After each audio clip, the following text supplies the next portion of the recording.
Hey sailors, welcome to the crew. I'm Sailor Agenda, and this is my Let's Play of Citizen Sleeper. So, we just dealt with the,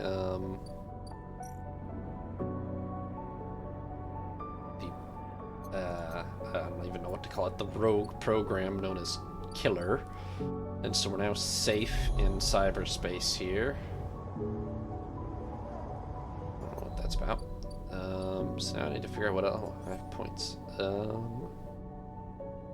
was going to get this, I think. Double data rewards could be pretty handy. Okay, so we still have 3 dice for this day. Let's see here. Yes, that's all a thing.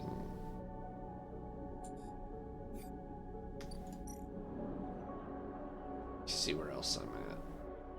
I need to explore the hub further.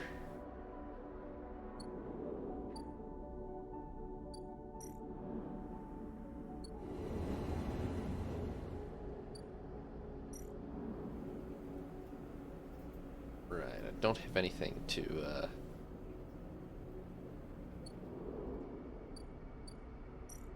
buy here or here, really.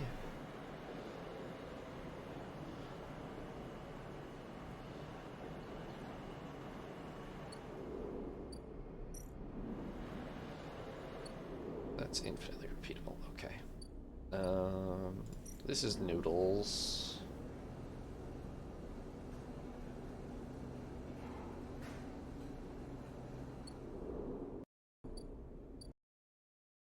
Don't have anything more to visit there. We're not done exploring low end, so that's an option. So we got a couple places to explore potentially still.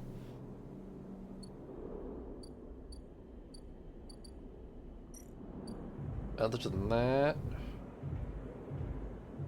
right, we need the money to pay this guy's tab. So we need to get that straight away. I mean, I can get it just by selling data, probably, but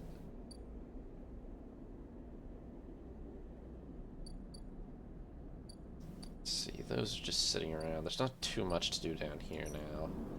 What am I waiting on here? Oh, I'm waiting for Feng to come back. So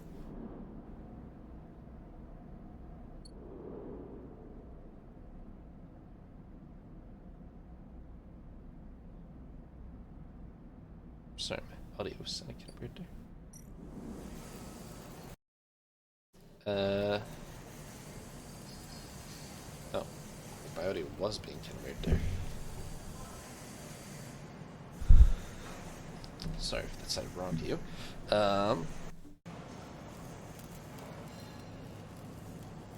the hell?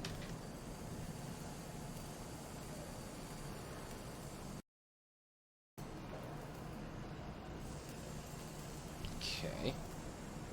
Don't know what's going on there. We should do some work. There's a chance of screwing this up. Let's do good work.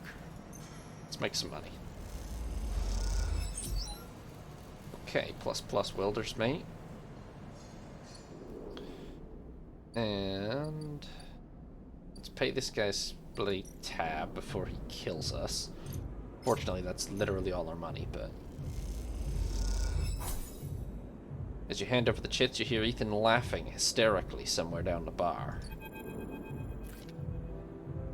I can't believe you just did that. Ethan's mocking laugh comes from along the bar. You look over to see him leaning across it in a pool of light, empty glasses and spilled drinks glinting around him. It's always dark in the compressor, but this cycle the place is packed, a load of spacers mixing with the locals. Usually they run, Ethan spins a glass in the bar, or they go spend their savings on some local heavy I have to put down. They don't pay. Ethan gets to his feet. The glass falls and smashes, but he doesn't seem to notice. You think that's it? 1 round of drinks and we're even? Sleeper, come on. His hand comes to rest on the butt of his handgun, dangling from a chest holster. What's wrong with you, man? Ethan laughs hard, and the people around him turn to see what's happening. You think this is on me? I think someone in your position might have a better idea of how this all works. I'm a freelancer, Sleeper, just like you. We both signed a contract with SNR, didn't we? The difference is that my word means something. He closes the gap, stumbling a little. What did you think? You could just run away from your contract, your debt? You could just steal that natty little body of yours and take it for a joyride? Play human for a cycle or two? You don't understand, Ethan. It's you, Sleeper, that doesn't understand. Some of us pay our debts, but it's all the harder because of idiots like you. Though I should thank you, Ethan nods, his head heavy, for giving me such an easy job. I'm used to outlaws, you know.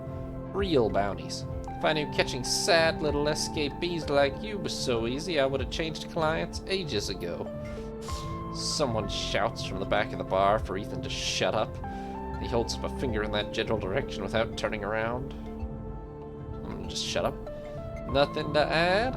Ethan turns and walks back towards the bar. Good. Lesson learned.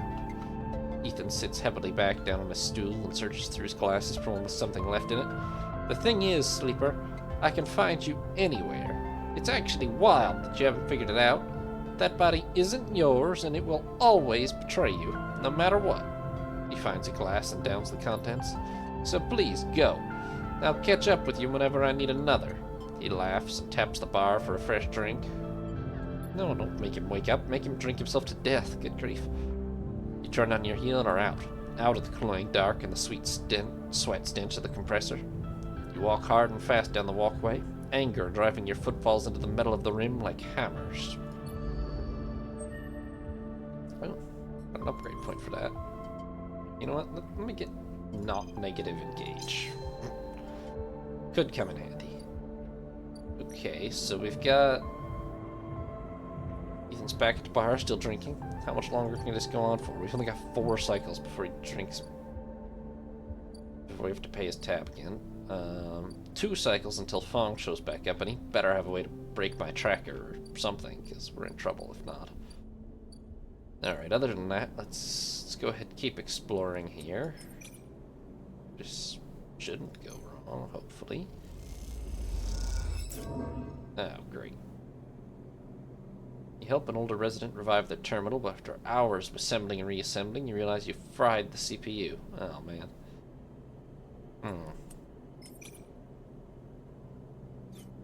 Now we're kind of in trouble, because we have no money and we're starving. I mean, I could sell some data.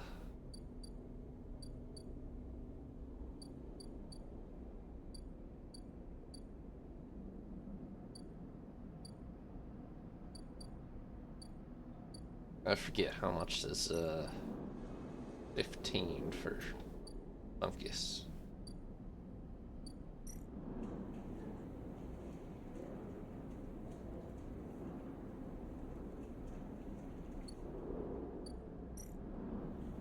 Would not be very good at this job, but well, we can't achieve it with that.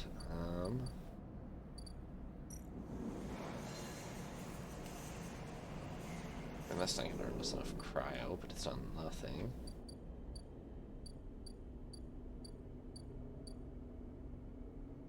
If we screwed it up, that would be bad, though. Oh, you know what? I could try to work here. Oh, no, not here. Here.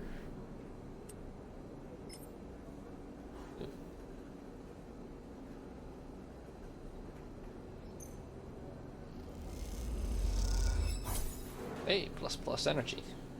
The kelp in the stack is golden brown. As you eat the noodles at the end of the shift, you imagine the distant oceans that birthed it. Could be worse, we got some energy. We gotta make money, though. We're not in a good money place. I made us 3 cryo.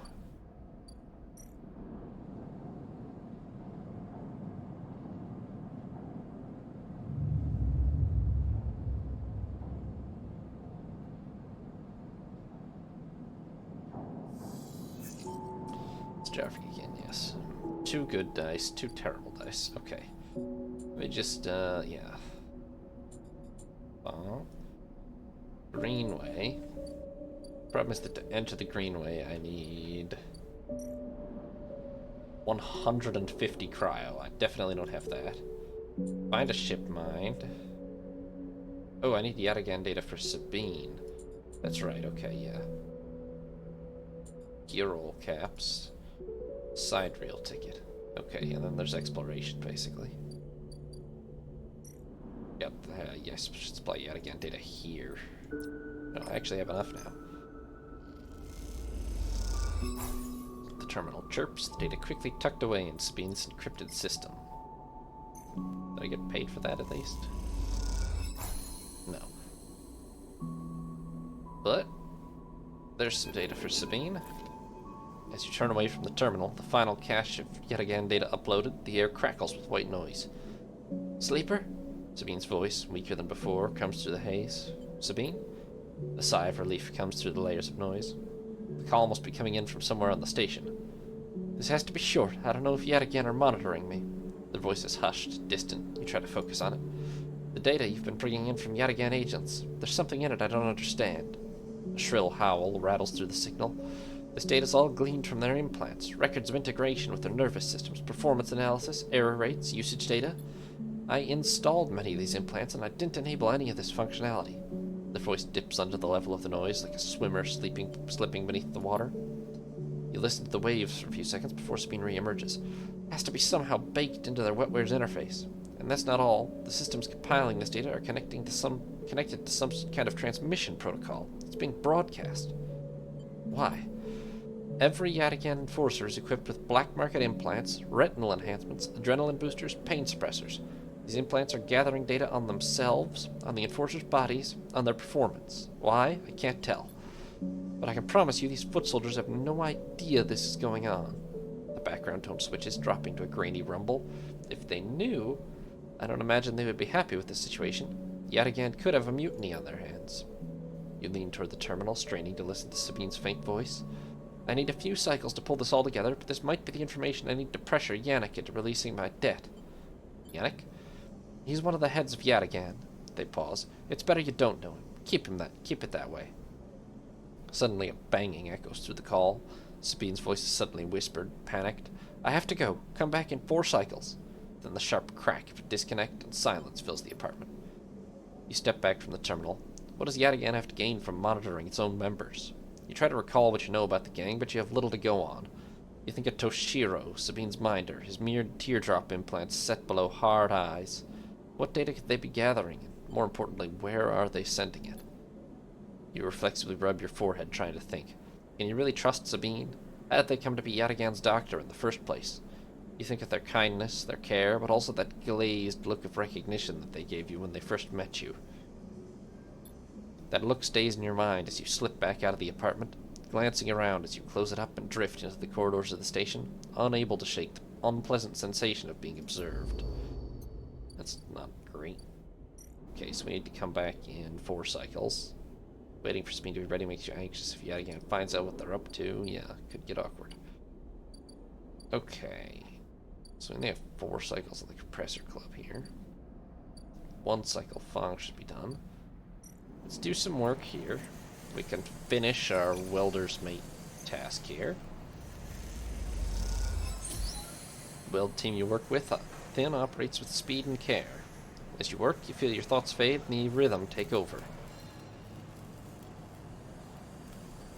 And, I mean, that's plus welder's mate. Each shift, a crowd of would-be workers gathers outside the shipyard, each of them clinging to a 4-digit number printed on receipt paper. These are their assignment numbers, and you're either called for a shift, or you aren't. As you arrive, the crowd is restless, and chatter rumbles through the lines. For those who, like you, have graduated to the work team, shifts are guaranteed. Having just walked out of a meeting with a supervisor where you were praised for your efforts, you feel the glow of a job well done. Yet you can't help but feel empathy for those huddled as you pass, waiting for their number to come up. You keep your head down as you leave the shipyard, feeling a little guilty as you do. Hey, Sleeper, wait up! Lem's voice trembles as he shouts above the rumble of the crowd, and you turn to see him pushing through, Mina crying in his arms. Lem! Good to see you, friend. He's breathing hard after shouldering through the waiting workers. You made the work team. Good for you. He tries to catch his breath, stroking Mina's hair as he does. Shh, baby, give me a second here. He smiles weakly at you as he comforts her, and her cries start to fade. Out of the crowd, he sets Mina down by his side, shiny streaks down both of her cheeks. As he does, you see he's clutching an assignment paper on a crumpled piece of paper. Is Mina okay? She's good. We just had to rush up here. He puts his hand on her shoulder and she clings to his side. Esther, who usually takes her, is sick. He stretches. I don't know where. A noise sounds from the entrance, a klaxon, followed by a list of numbers growing brightly on a display screen. Glowing, surely. Whatever. The crowd responds instantly, pushing and pulling as people try to wade to the entry checkpoint. Lem stops and turns back towards the crowd, then glances down at the crumpled paper. That's my number. Shit. Mina... He starts patting the pockets on his gear and glancing around. Oh, go on, Lem, I'll watch her. He blinks a little, staring. Thank you. He crouches to Mina. You're gonna stay with our friend here, okay? They're gonna keep you safe, and... He stands back up. Here, take her bag. She shoves it into your hands. She's got food. She's got... shit, I have to go. He backs away into the crowd. Mina, I'll be back real soon, okay? Be good. Then Lem disappears into the roiling crowd, who are now trying to get into the shipyard before it locks down. Mina stands staring, suddenly small without Lem at her side. She fixes you with a dark-eyed look you can't quite read. Hey, Mina. She holds the stare, unmoving. The two parallel tear tracks still glint on her cheeks. You unlatch the top of the bag and see a few metal containers fashioned from scrap components. A battered slate sits on top, blinking a low battery warning, and tucked beside it is a ragged rabbit, hand-sewn. You pull the rabbit out of the bag, its long limbs waggling as you do. Mina goes to jump and grab it, but holds herself back. She stands and hugs herself, eyes on the rabbit. What's the name, Mina? Mina turns away and looks at the entrance to the shipyard. This isn't going well. Okay, give her the rabbit. You hold the rabbit out, and Mina snatches it from your hand. She hugs it tightly without looking away from you. Bun Bun, she says, staring you down, ferocious despite her size. It's a nice name. You move a little closer as you speak, closing the gap. She looks at you suspiciously, but her face softens a little. She waggles Bun Bun in front of you, and then walks him up your arm and onto your shoulder where he sits. How short am I that this kid can walk the rabbit onto my shoulder? She pokes your arm a couple of times. Are you really a robot? Sort of. Yeah, she thinks. Me too. Mina has more questions. Lots of questions. Questions about how you breathe or if you rust. Before long, you're talking about rabbits and what Esther, the lady who usually takes her, smells like, and whether or not fairies live in the ice heating pipes. You pass the time like this, sitting side by side on the floor of the walkway as others pass by. Sometimes talking, sometimes drawing on the slate, sometimes playing with Bun Bun, the rabbit. And this is how Lem finds you just as both of you are starting to yawn. He's dirty and tired, but Mina leaps up his legs and into his arms as he stumbles backwards. You two get on okay? He asks, trying to keep Mina from climbing onto his shoulders.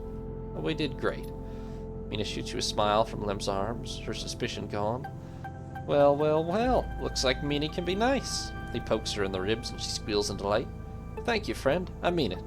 He gives you a warm, wide smile. I owe you. Look, he glances around. Seems like Esther, the lady who usually watches her, is going to be out for a spell. If you ever have some time, I'd really appreciate you coming down to our place in the low end. He grins sheepishly.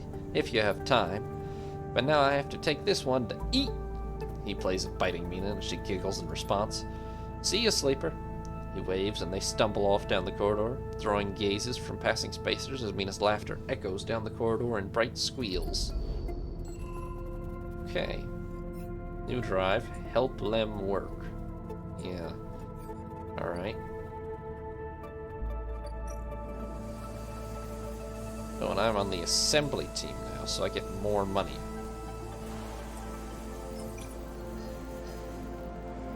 Holy cow, that's a lot. But okay, money. Yeah, I need it. I'm probably gonna need 60 to pay this idiot's well, hopefully we can get away from that, but it's hard to say. And besides that, I'm gonna need money very soon for this, and... unless I can get scrap, but I don't really have any right now. And I really need to get enough to get through the Greenway, too, so...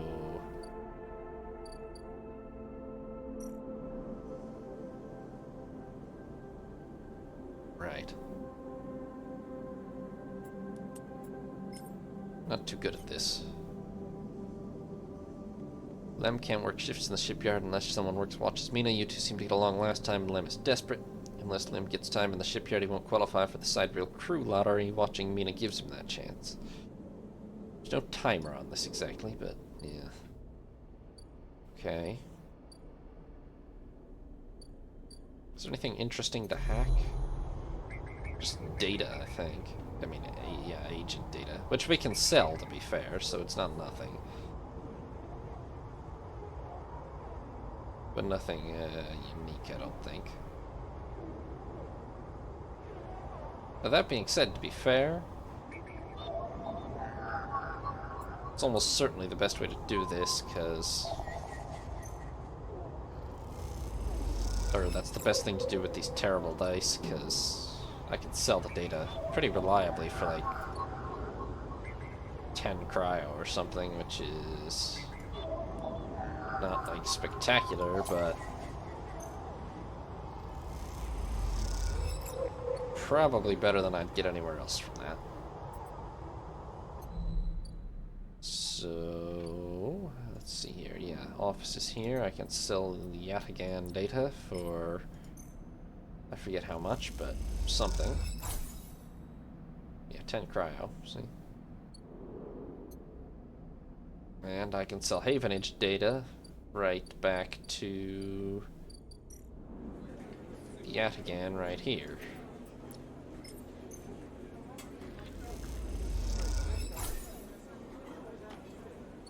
Yes, sir. Okay. Now let's keep exploring the low end a little, eh? Try not to screw it up. We're not that far from. Okay, plus and plus energy. You refit the long broken fan. Okay, yeah. No, so I don't even have to buy food this turn. Good. Okay. Oh, what's this drive? Oh, build a home. Oh! Now that would be handy too, yes. We need a home. Just disabling our tracker doesn't do much for us without this. This half-built unit looks long forgotten. A project that never made it. With enough scrap, you might be able to seal it up. Well, I have 1. We're gonna need 4. Before attempting to fix this place up, you'll need to amass enough scrap to make the repairs. You tuck the scrap into the shattered interior. It's hard to imagine this place as a home, but it can't be worse than a container. Yeah, pretty much that. Alright. We're gonna have to sleep. We made 40 cryo and managed to not have to pay for food, so it could be worse, but could be better too.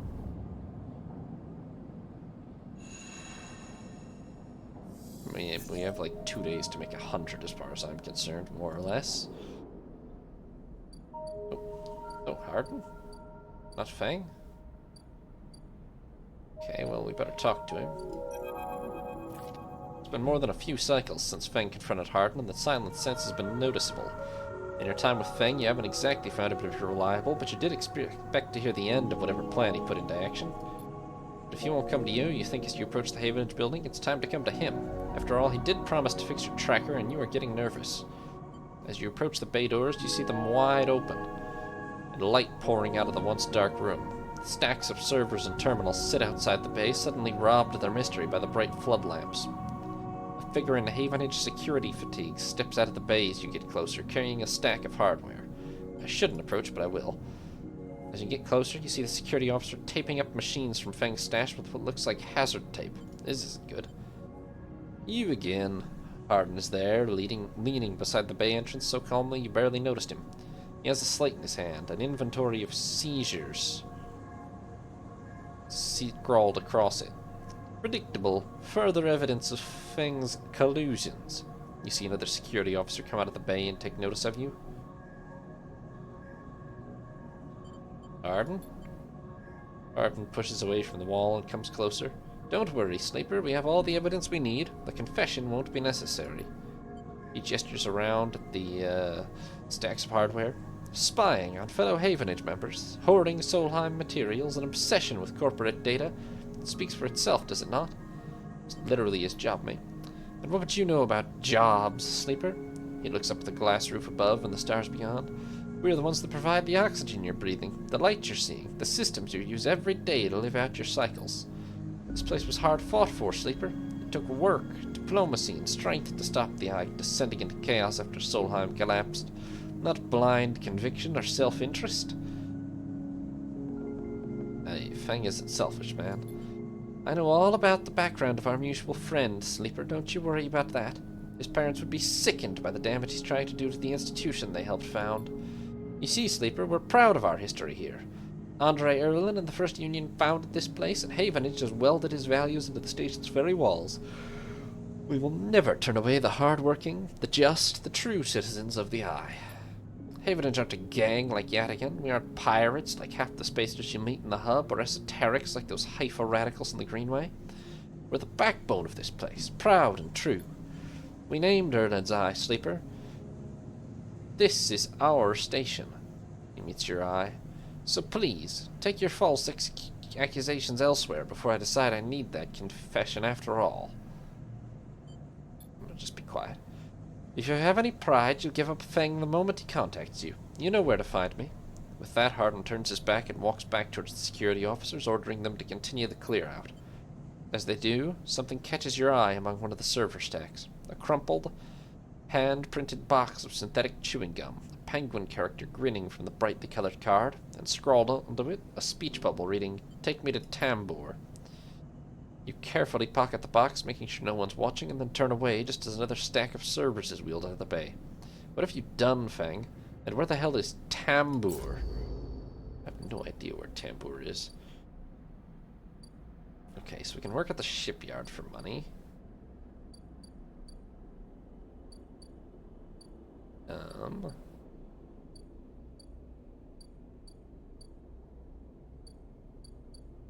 Scrap would be good to get. We could try to watch Mina, just to help Lem out. We can also try to explore here. What are my chances of success if I do this? Decent. Okay, plus a ticket out, plus energy.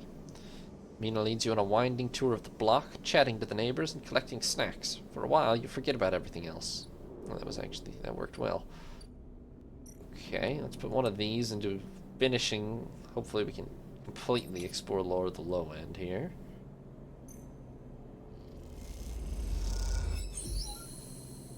Alright, plus more energy, plus low ender. And now... what do we get? Oh, Tambour Tea House. Wait, did I discover that already? Data fence. Nice. Hold on. I've been to the Tambour Tea House before, actually, yeah. The penguin says... you feel stupid doing this, but the penguin says, take me to Tambour, and this is the only Tambour you can find. Alright. The waitress looks at you with suspicion as you hand over the box. Is this the right place? As you go to leave the Tambour Tea House, a hand falls on your shoulder. Sleeper! Feng hisses from behind you. How did you find me? Penguin, bro. Penguin? What are you... He thinks for a second. Oh, do you mean... He mimes throwing gum in his mouth. That wasn't meant for you specifically, but... He cringes. Look, it doesn't matter. Come, let's sit. Feng guides you down a set of stairs to one of the Tambour's lower levels. The tea house is stacked with curved mezzanines, all connected by a central atrium. The levels are filled with makeshift booths and bars, and conversation bounces busily off the metal walls. Feng sees you looking around. This place used to be a fuel tanker's main drum, hence the name. The tea house part is a bit of a misnomer, though. You can get anything the Eye offers from this place, but real tea isn't exactly readily available. He picks a booth, itself fashioned from some old salvaged tanker container, lined with spongy insulation foam, and collapses into it. He looks around furtively. Don't suppose you've seen any Havenage types. They don't usually come out this far. Only you, man. Ha! Not anymore, I'm afraid. Suspended without appeal. Turns out Hardin has someone's ear. He grins. It doesn't bother me, though. It shows we hit a nerve back there. Picks a scrappy hand-scrawled menu from the table and tosses it over. What are you drinking? Feng is right. The menu is ridiculous. There's at least 10 different infusions, most of which you can't make out, but the paper's dominated by an extensive complement of esoteric alcohols and cocktails. Black tea is listed, without a price, as a seasonal specialty. So you ran into Hart. Was he pissed? Feng doesn't wait for an answer. That snake's so self-righteous, he might actually believe that Erlen would approve of his meritocratic bullshit. Well, a meritocracy's not a bad thing, necessarily. He taps on the table. If Havenage was like it should be, like it was founded to be, they would have shouted him down at any council meeting he dared to mention true citizens. Yet true citizens is not the same as meritocracy. It's kind of the opposite. He sighs. But I guess his kind run the place now. A young woman with a vine tattoo, snaking up her arm, turns up the booth, a slate in hand. Your order? You skim the menu, your eyes glazing over. Time to pick something. Kelp infusion. She nods and notes it. And you? She begins, looking to Feng, but when she sees him, she suddenly stops. What the? Feng shrinks a little. You're supposed to be working. This is your shift. He grins sheepishly. You work here, man? Feng waves you to be quiet. Look, Jenna, let's just say this is my break. My friend here's been through a lot. Jenna looks between the two of you. Wave. Feng doesn't look pleased. 2 minutes, says Jenna, pointing at Feng, and only because I don't want to get dragged into whatever this is. She gestures at the table and walks off. What? Feng stretches out in the booth. You know how it is, we all have to eat. Plus, he leans in, this is the best place around here to find a person you might be looking for. Who? Remember that web of connections that Hardin pinged the moment we confronted him? Those are his collaborators. And if we want to understand what a Solheim executive might be getting up to on the Eye, those are the people we have to find. Feng is almost whispering now. There's a couple of them I suspect are in the low end, and well, almost everyone in the low end comes through this place at one time or another. He brings a modified slate out onto the table. I've set this up so that when anyone with the right network signature I'm looking for...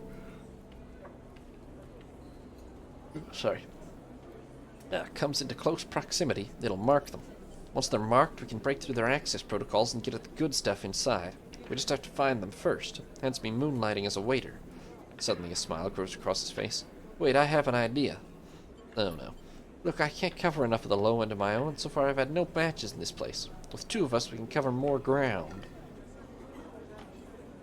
What am I getting into? Well, Feng has a hangdog look. We need to get you out and about in the low end, in close proximity to as many people and residences as possible. And it turns out my friend Min Gi needs some help with deliveries. Is in Min Gi Express? So you already know him. Perfect. Feng places a tiny receiver on the table. This connects to my slate and runs the same marking protocol if you get near any of our targets. So all you have to do is take some delivery shifts for old Min Gi, and soon enough we'll have the place covered. Feng. Don't give me that. You think I like working here? And I thought you could use the tips. He grins. We're in this together, right? Right. Okay then. Feng slips his slate back under his clothes. Just head on up to Minji Express, take a delivery shift, and we'll see what shakes up. You manage to find anyone and extract any data, bring it right down here to me. They have me on double shifts, so I shouldn't be hard to find. Jenna walks past, carrying a tray of drinks, and sharply catches Feng's eye. I don't think she's bringing your drink. He stands. I think it's time we called this meeting to a close. You grab the receiver from the table and slip it into a pocket. See you soon, Sleeper. Stay safe, Feng adds, before turning and walking off towards the bar, whistling as he does. Okay. So, now I need to work for the Mingi Express Noodle Factory, too? Express delivery. We're not that good at Engage, but we're slightly better now. Okay, we'll work on it. First, let's talk to this guy. Castor, Curious Data Fence. You cross between 2 walls of units, one of the cavernous streets at the center of the low end. The pressurized bridge is full of the clack of Tavla, the shouts of children, the whir of air filters. Sleeper. You turn to see a man sitting at a Tavla table alone, somehow untouched by the hustle and bustle of the people around. He gestures to the stool on the opposite side of the table. Sit. You sit at the metal stool and he starts setting out the board with counters, or at least the filter caps low-enders typically use in their place. Castor, he says by way of introduction, looking over his glasses. Night or day, he asks, gesturing at the caps, crudely sprayed, white and black.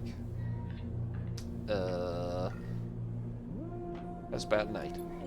He nods, the black counters are already on your side. Let's begin. You take a plastic die each, pin it in more, and roll to determine who starts. Castor rolls a 6, you a 4. I lead. He smiles and begins to move his first cap precisely along the board. Play passes back and forth between you, the dice changing hands as the caps spread along the board. As it does, caster speaks, eyes not leaving the caps. It is unusual to see a sleeper on the eye. That's why I wanted to play you. You take your turn, rolling a 5 and a 6.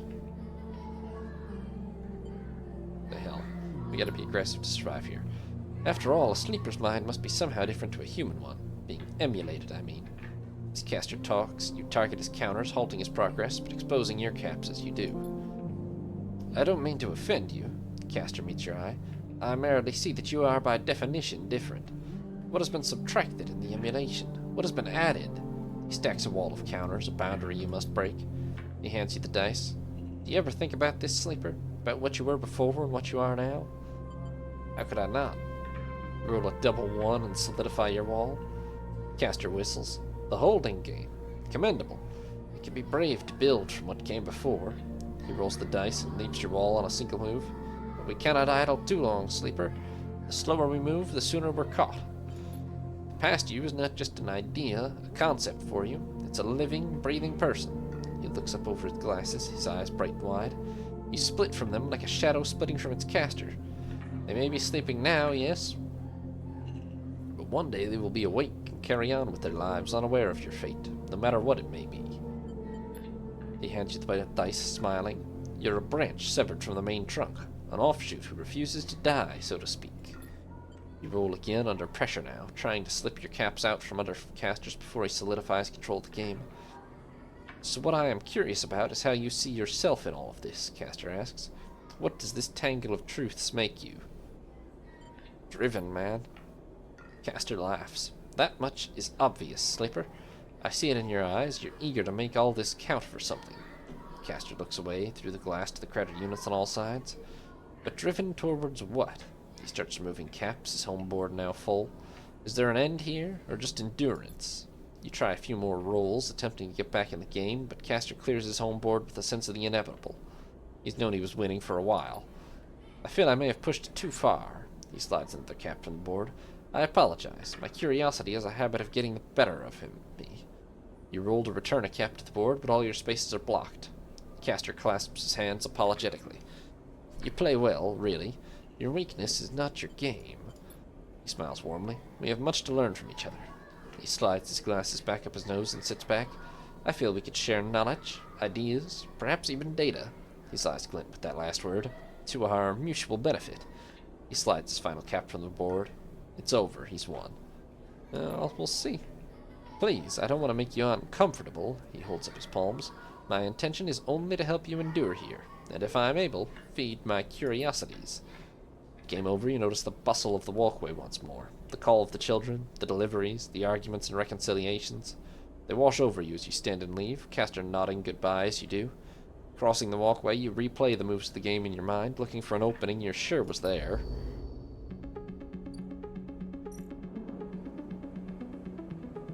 Oh. Oh, damn. Wait. That's so much.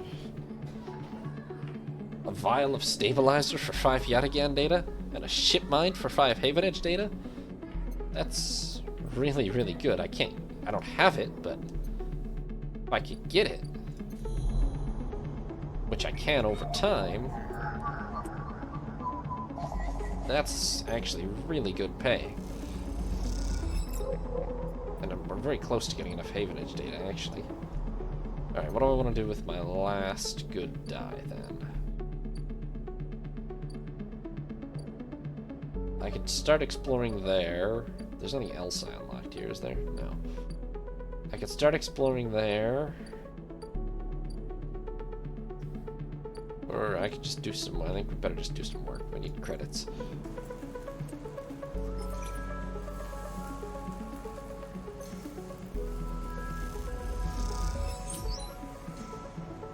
Cryo, huh?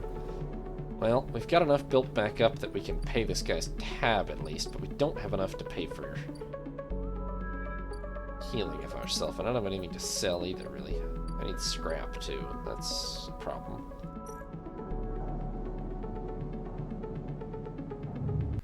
Thanks for watching, Space Sailors. Hope you enjoyed. New episodes will be up every other day, or you can watch live on Twitch.